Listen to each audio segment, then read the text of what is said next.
नमस्कार, hot topic में आपका स्वागत है। मैं हूं अखिलेश शर्मा। शिक्षा मंत्री रमेश पोखरियाल निशंक ने सीबीएसई की 10वीं और 12वीं बोर्ड परीक्षाओं का ऐलान कर दिया है। उनके मुताबिक सीबीएसई की 10वीं और 12वीं बोर्ड की परीक्षाएं 4 मई से शुरू होंगी।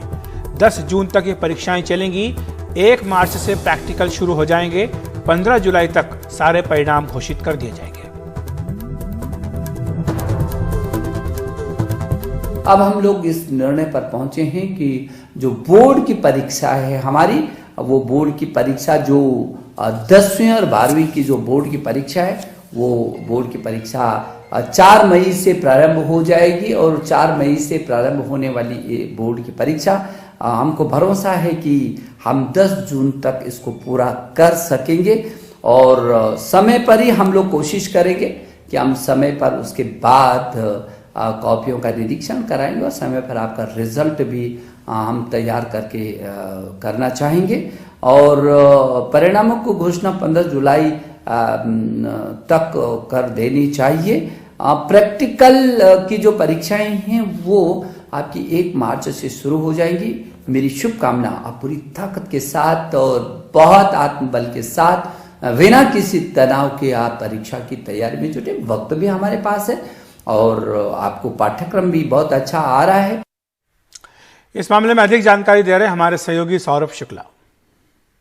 देश के लाखों बच्चे जो इस बार 10वीं और 12वीं की बोर्ड की परीक्षाओं की तैयारी कर रहे हैं, जो लगातार अपने भविष्य को लेकर संशय में थे कि इस साल परीक्षाएं कराई जाएंगी या नहीं कराई जाएंगी क्योंकि लगातार कोविड की वजह से क्लासेस नहीं हो पाई हैं, उनका संशय मिटाते हुए केंद्रीय शिक्षा मंत्री रमेश पोखरियाल निशंक ने घोषणा की है कि इस साल बोर्ड की परीक्षाएं कराई जाएंगी। हर साल बोर्ड की परीक्षाएं फरवरी या मार्च महीने में कराई जाती थी, लेकिन इस बार थोड़ा डिले किया गया है। इस बार 4 मई से लेकर के 10 जून के बीच बोर्ड की परीक्षाएं कराई जाएंगी और उसके अलावा जो प्रैक्टिकल्स हैं वो मार्च के महीने में कराई जाएंगे। यानी जो शिक्षक हैं जो इन बच्चों को पढ़ा रहे हैं उनके पास 2 महीनों का और वक्त होगा, यानी वो फरवरी और मार्च में भी पढ़ा सकेंगे, अपने बच्चों को सिलेबस कंप्लीट करा सकेंगे। और ये एक बड़ा फैसला लिया है केंद्रीय शिक्षा मंत्रालय ने। इसके अलावा 15 जुलाई को नतीजे घोषित किए जाएंगे। 4 मई से लेकर के 10 जून के बीच में 10वीं 12वीं की सीबीएसई बोर्ड की परीक्षाएं कराई जाएंगी। 15 जुलाई के नतीजे आएंगे। लेकिन हमने इस साल देखा है कि लगातार कुछ कोविड की वजह से हुआ, लॉकडाउन जब हुआ था तो तमाम परीक्षाएं नहीं कराई जा पाई थी, जो बाद में कराई गई, और कुछ के जो है कुछ परीक्षाएं नहीं भी कराई गई और उनको कहा गया कि जो है वेटेज दे करके उनके नतीजे घोषित कर दिए गए। तो लगभग ज़्यादातर जो परीक्षाएं वो नहीं कराई गई थी और सेशंस भी जो है इस बार लेट हैं। पहले भी सीबीएसई बोर्ड ने अनाउंस किया था कि इस बार जो सिलेबस है उसको कम किया गया है ताकि जो बच्चे हैं ऑनलाइन क्लासेस में किसी तरीके से अपना सिलेबस वो कंप्लीट कर सकें। बच्चों की सुविधा के लिए, शिक्षकों की सुविधा के लिए ऐसे कराया गया था। लेकिन एक बड़ी खबर उन तमाम बच्चों और अभिभावकों के लिए जो कि 10वीं और 12वीं की बोर्ड परीक्षाएं इस साल देने वाले हैं। नई दिल्ली में सहयोगी प्रेम के साथ सौरभ शुक्ला, एनडीटीवी इंडिया। बात करते हैं किसान आंदोलन की। राजस्थान के शाहजहांपुर में आज 40 से 50 ट्रॉलियों में सवार किसानों ने पुलिस के लगाए बैरिकेड तोड़ दिए। बैरिकेड तोड़ते हुए किसान हरियाणा की सीमा में दाखिल हुए, फिर दिल्ली की तरफ रवाना हो गए। पुलिस ने किसानों को रोकने के लिए आंसू गैस के गोले छोड़े, पानी की बौछारें भी की। इसके बावजूद किसान नहीं रुके।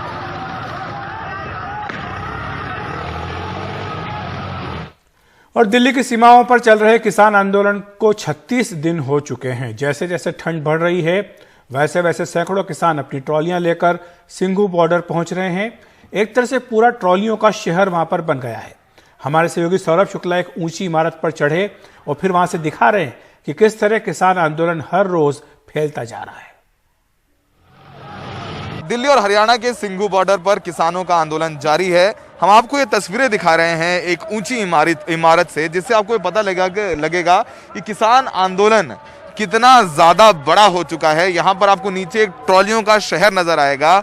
आपकी आंखों को यकीन नहीं होगा कि ये जो ट्रॉलियाँ आप देख रही हैं, तस्वीरें देख रही हैं, ये देश का एक बड़ा जीटी करनाल हाईवे है जहाँ पर 100 से ज़्यादा रफ्तार में बड़ी बड़ी लग्जरी गाड़ियाँ दौड़ती थी। लेकिन अब यहाँ पर किसानों ने इस पूरी सड़क को एक ट्रॉली शहर में तब्दील कर दिया है। आपको यहाँ तंबू नजर आएंगे। आप इस पेट्रोल पंप को देखेंगे, इस पेट्रोल पंप पे आपको एक छोटी सी बस्ती नजर आएगी और ये बस्ती है कैंपिंग टेंट्स की। अब यहाँ छोटे छोटे टेंट्स लगे हुए हैं और आप जहां तक हम लोग कैमरा जूम कर रहे हैं, आपको यहाँ पर ट्रॉलियों नजर आएंगी, आपको तंबू नजर आएंगे। जहां तक हम नज़रों से देख पा रहे हैं वहां तक हमें ये ट्रैक्टर ट्रॉली दिखाई दे रहे हैं। जो हमारी बातचीत होती है पुलिस वालों से, उनका यही कहना है कि लगभग 5 से 6 किलोमीटर तक ये पूरा किसानों ने कहा जाए अपनी ट्रॉलियाँ लगा करके आंदोलन कर रहे हैं, धरने पर बैठे हुए हैं। हमारे साथ टोनी संधू हैं जो कि यहाँ पर एक आयोजकों में से एक हैं। लगातार वो यहाँ पर लोगों से बातचीत भी कर रहे हैं, पहले दिन से यहाँ पर हैं। टोनी, रोज कितने लोग आ रहे हैं? इसका अंदाज़ा तो लगाना बहुत मुश्किल है। हज़ारों लाखों की तादाद में रोज़ संख्या सभी बॉर्डरों पे बढ़ रही है। जैसा आप देख ही रहे हैं, आप खुद ही बोल चुके हैं कि पहले दिनों में ये इतनी लंबी लाइनें नहीं थी जितनी लंबी अब हो गई हैं। उम्मीद है अभी ना पंजाब में और हरियाणा में एक लहर दौड़े, देश के बाकी हिस्सों में अभी जाग रहा है आंदोलन, कि हर एक को एक चेष्टा है कि मैं यहाँ पे वो ज़रूर पहुँचूँ। जो आदमी ये पंजाब से यहाँ नहीं आ रहा ना, उसको एक तरह से गाँव में अपना फेस दिखाने के लायक वो अपने आप को नहीं समझ रहा। ये भावना पंजाब और हरियाणा के सारे गांव में फैल चुकी है। अब ऐसी भावना देश में फैल जाए तो सभी को यहाँ आना ही है जी। अच्छा, ये बताइए टोनी, सरकार मान नहीं रही है तो जो सरकार से मीटिंग के बाद क्या, जब मीटिंग विफल होती है, मीटिंग विफल होना तो नहीं कहते हैं, लेकिन जब बात नहीं बनती है तो क्या और लोग आते हैं? लोगों में क्या मायूसी होती है कि या ज़्यादा जोश आ जाता है? नहीं, देखिए, वो सरकार है, हमारे माई बाप है, सेंट्रल सरकार। किसी भी देश को चलाने के लिए सबसे बड़ी संस्था वही है ना। हम उनसे आग्रह करने के लिए यहाँ इकट्ठे हुए, शांतिपूर्ण ढंग से हमारा ये आंदोलन चल रहा है, ऐसे ही चलेगा। तो हम सरकार से कोई बात नहीं, कोई छोटा मसला उसके लिए भी 4-5 बैठकें करनी पड़ती है। ये तो इतना बड़ा मसला है। हम अभी भी आशावादी हैं कि सरकार जल्दी ही कोई ना कोई इसका समाधान निकालेगी। आप देखेंगे ये तस्वीरों में तो कैसे आपको नीचे दिखाई देगा कि कैसे जो महिलाएं हैं, बुजुर्ग महिलाएं हैं, वो तैयारी कर रही हैं लंगर का। मतलब घंटों बैठकर यहाँ रोटियाँ सेकती हैं और देसी गीज़र भी लगा लिया है। तमाम मेडिकल कैंप्स भी लगे हुए हैं। आपको बीच बीच में एम्बुलेंस भी नज़र आएंगी। खाने पीने का पूरा इंतज़ाम है। सोनीपत प्रशासन यानी हरियाणा प्रशासन ने और उधर दिल्ली प्रशासन ने यहाँ पर तमाम जो मोबाइल टॉयलेट्स हैं वो भी खड़े किए गए हैं ताकि लोगों को कोई तकलीफ ना हो। लेकिन जब तस्वीरें हम देखते हैं तो वाकई में यकीन नहीं होता है कि ये GT करनाल हाईवे है। जहाँ तक हमारी नज़र जा रही है, जहाँ तक हम देख रहे हैं, हमें ट्रॉलियाँ नज़र आ रही हैं, तंबू नज़र आ रहे हैं। और उधर हरियाणा के मुख्यमंत्री मनोहर लाल खट्टर ने यह कहा है कि अगर वो किसानों को MSP नहीं दे पाए तो फिर राजनीति छोड़ देंगे। मनोहर लाल खट्टर को हम थोड़ी देर में आपको सुनवाएंगे और हम आपको बता दें कि कोरोना वैक्सीन को लेकर के भारत में आप जानते हैं कि 1 तारीख को बैठक होने जा रही है एक्सपर्ट ग्रुप की। माना जा रहा है कि उसमें वैक्सीन को मंजूरी दी जा सकती है। इससे ठीक पहले drugs controller general of India ने वैक्सीन को लेकर सकारात्मक संकेत दिए हैं।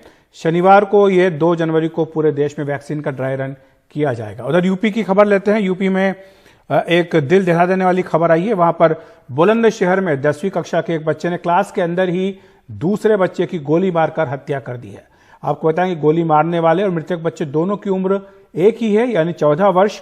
और दोनों बच्चों में कल एक सीट पर बैठने को लेकर झगड़ा हुआ था, जिससे नाराज होकर बच्चा आज 2 पिस्तौल लेकर आया और दूसरे बच्चे को 3 गोलियां मार दी।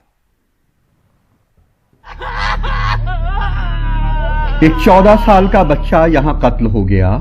3 गोलियां उसे मारी गईं। फर्श पे उसका लहू है, मेज पे उसका बस्ता और दर्जे में उसकी बेशुमार यादें। 14 साल भी कोई मरने की उम्र है। कैफी आजमी ने जैसे इसके लिए ही लिखा हो कि रहने को सदा दहर में आता नहीं कोई, तुम जैसे गए ऐसे भी जाता नहीं कोई। अभियुक्त छात्र सनी जो 14 वर्ष का है, अपने चाचा जो फौज में नौकरी करते हैं घर आए हैं छुट्टी पे, उनकी लाइसेंसी पिस्टल रिवॉल्वर चुरा के लाया और क्लास में उसने दूसरे छात्र गोली मार दी। मौके से ही छात्र को गिरफ्तार कर लिया गया है।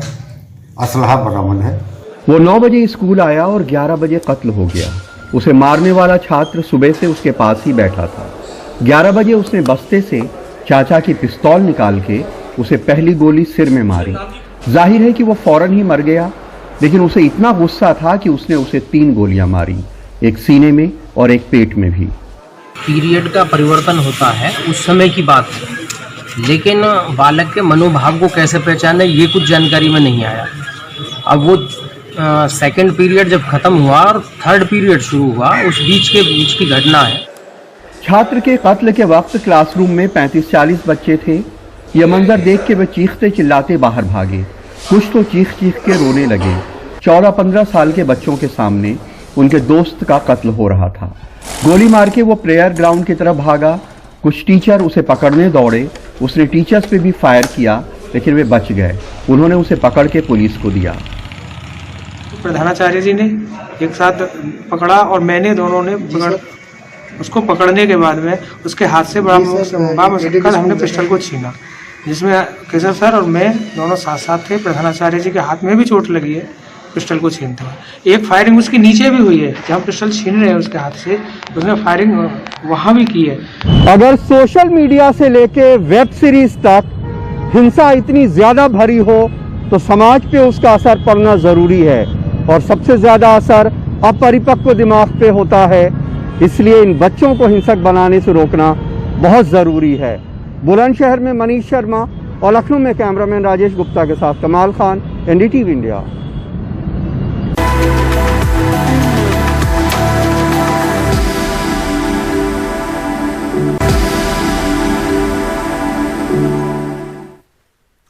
किसान आंदोलन को लेकर लगातार बढ़ रहे दबाव के बीच हरियाणा के मुख्यमंत्री मनोहर लाल खट्टर ने आज कहा कि अगर वे एमएसपी की गारंटी सुनिश्चित नहीं कर पाए तो राजनीति छोड़ देंगे।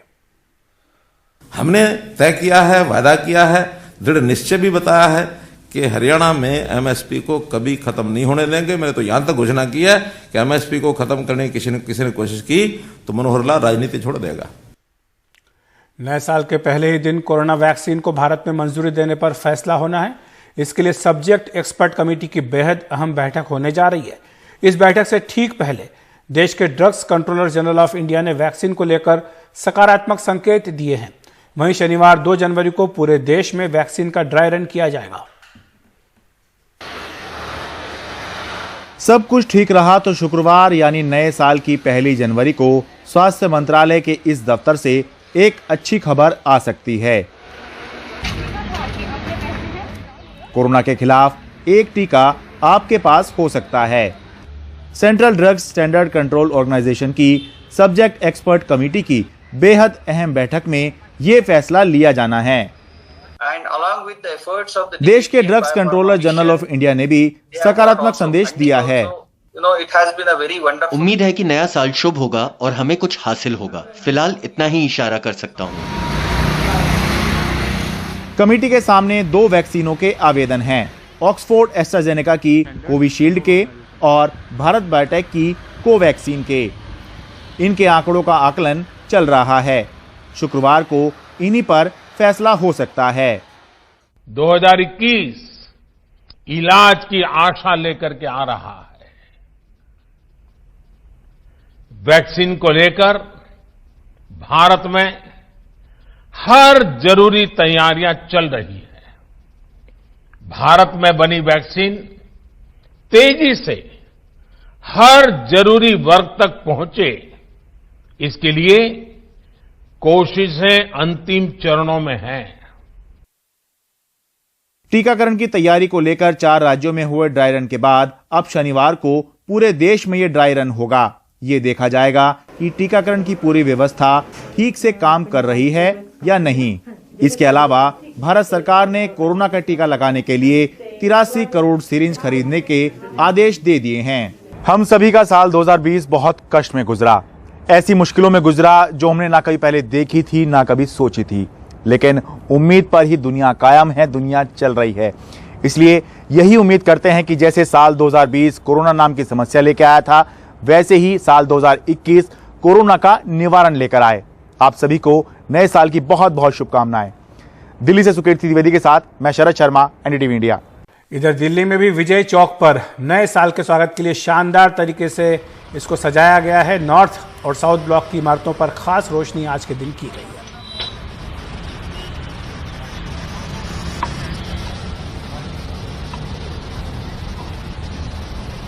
वहीं भारत में सबसे पहले 2020 का आखिरी सूर्यास्त गुवाहाटी के ब्रह्मपुत्र घाट पर देखा गया। यह नजारा वाकई शानदार था।